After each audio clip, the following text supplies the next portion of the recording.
Thank you very much, Prime Minister. The Chair now recognizes the Honourable Mia Mottley, Prime Minister of Barbados.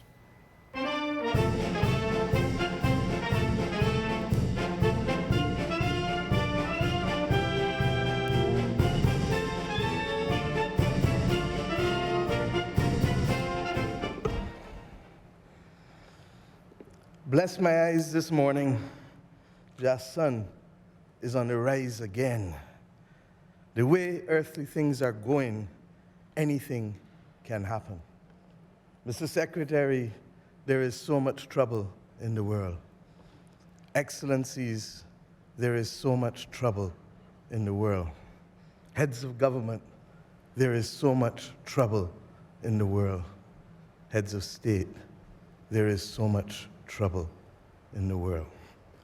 I've chosen the language of Bob Marley this morning, not because I'm an apostle of Bob, as you probably have realized by now, but also because he reminds us of the day-to-day reality of our people and of our citizens.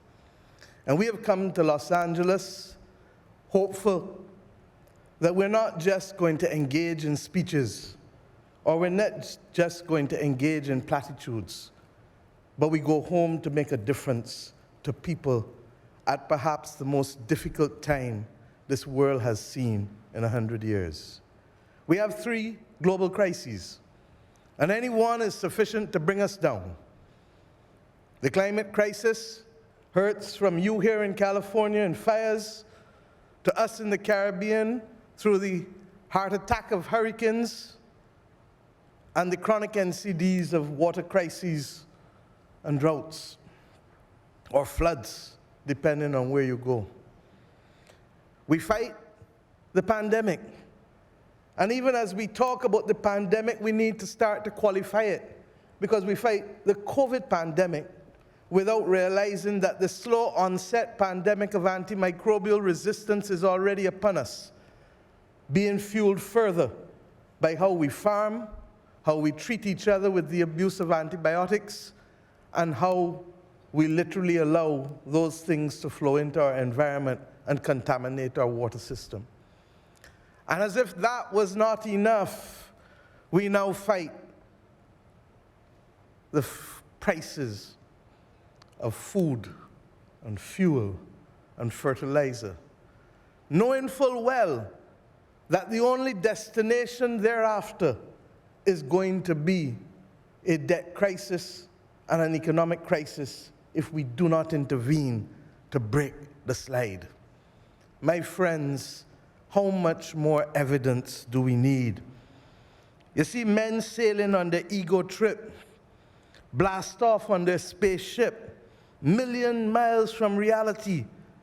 No care for you, no care for me. If I could have sung it, you would have joined me. But I don't need you to join me in the words of this song. I need you to join us in the chorus of action that our people need, not want. Our people need immediate intervention. 6-week crops and 12-week crops is what is going to feed our people. We need to be able to shield them from the price of fertilizer that is making their efforts almost impossible.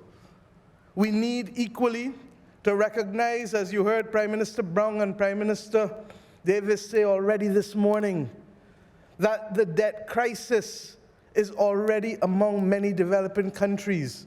We simply do not have the fiscal space to respond to crises not spawned by ourselves, but spawned by others. And we are facing a double jeopardy. Our countries were those from whom wealth was extracted in order to build the developed world. Our countries were left at independence with no compact, no money to finance basic rights of housing and healthcare and education. And when we fought to do it, now we find ourselves having those efforts crowded out, literally, by our inability to be able to face and find the money because we are using it to recover from climate crises, not of our own making. Where does the double jeopardy come? that it is the very industrial revolution that the blood, sweat, and tears of our ancestors financed that is now causing us not to be able to respond to the needs of our people in the most basic of ways that humanity requires. My friends, there is so much trouble in the world, and we think we've found a solution, but we want to tell people only about financing after the climate crisis. We need to be able to prepare before the crisis so we can reduce what we have to spend by 7 times. We need to recognize that adaptation has no private sector follower because there's no return on investment in adapting to the climate realities. That is the function of the state. And therefore, the international community is required in the justice of the moment to help us prevent loss of life and property for a crisis we didn't create. We need to reform the international financial institutions architecture. How can we have an international bank for reconstruction and development that does not reconstruct and develop in today's world?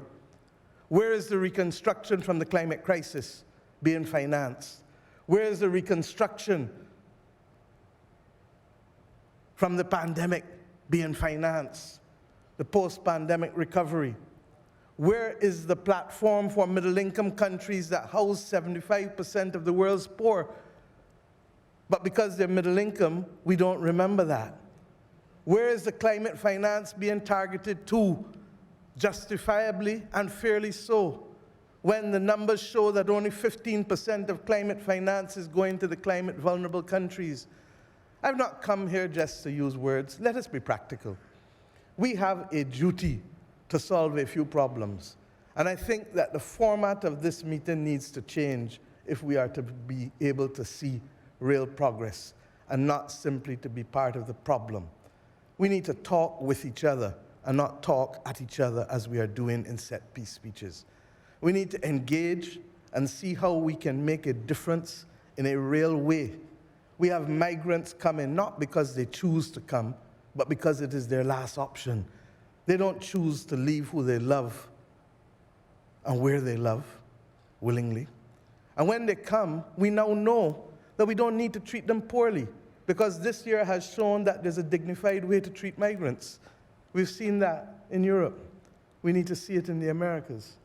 And I don't place that burden on the United States of America alone. I place it on all of us, including my own country, because we cannot be part of the solution by simply talking from outside and not literally putting our shoulders to the plow. The International Organization of Migrants needs our support. And we need to make sure that as we reform the Organization of American States, that instead of it seeking to become a political player, it needs to become a player that simply brings opportunity to our people in the Americas, from Alaska to Chile. And how does that come?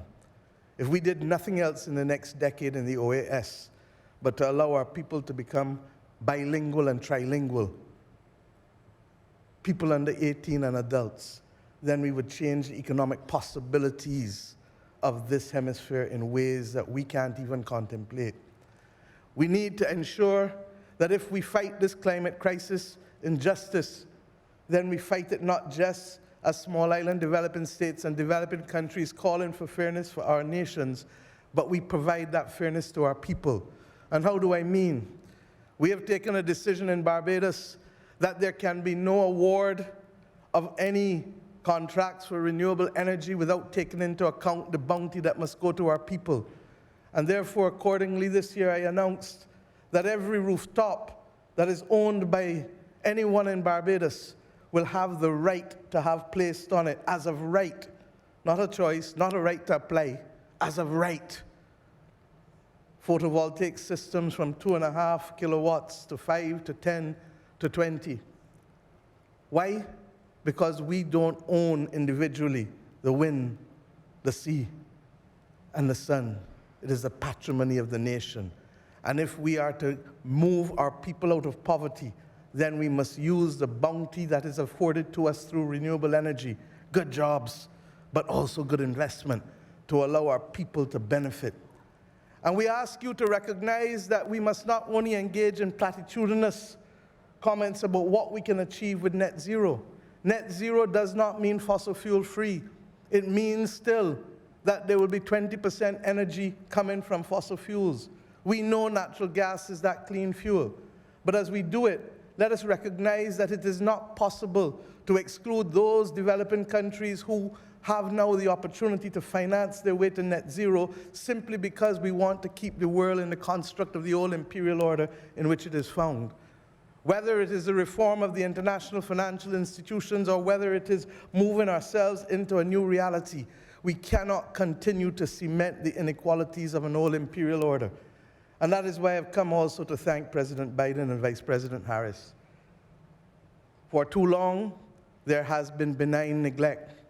And the Partnership for the Americas, as well as the Climate Partnership Pact 2030, offers us a real possibility of hope. But it is up to each of us to keep and hold each other accountable.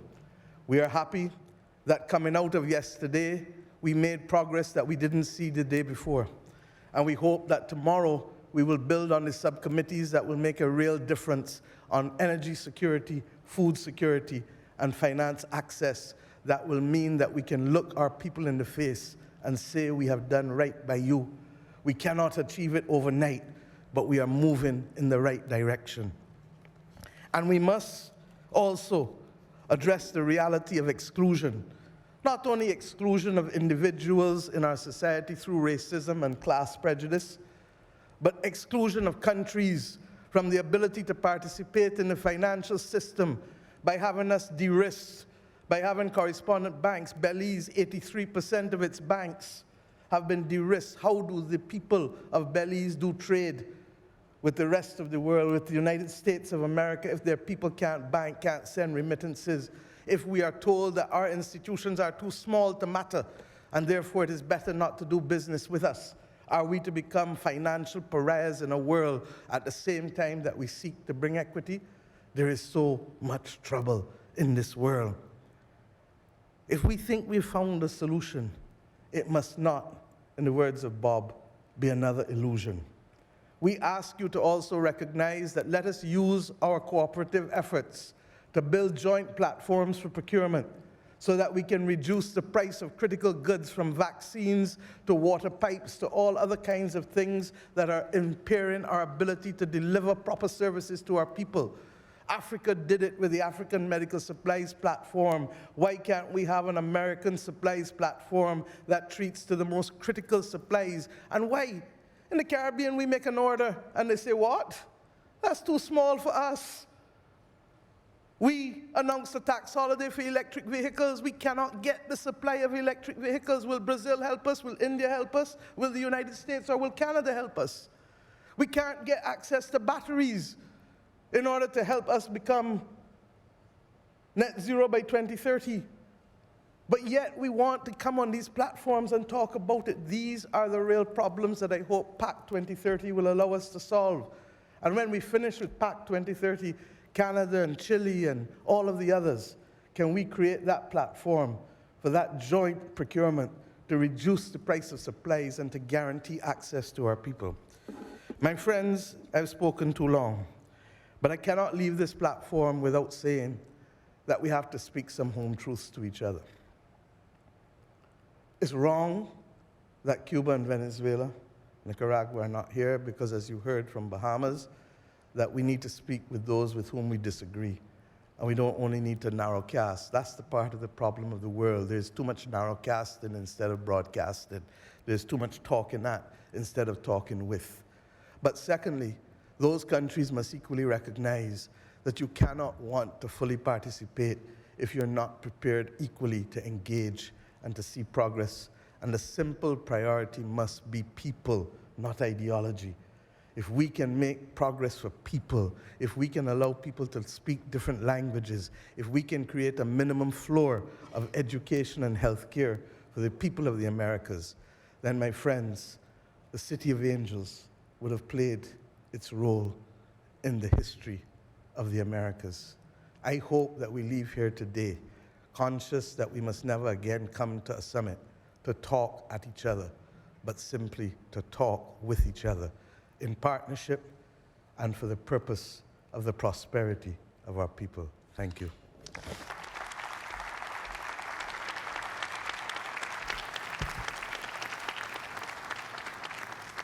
Thank you very, very much, Prime Minister. In the words of Bob, no woman, no cry. Don't shed no tears. Let's act. We can sing a redemption song together. Thank you. The chair now recognizes His Excellency, Jair Bolsonaro, President of the Federal Republic of Brazil. Mr. President.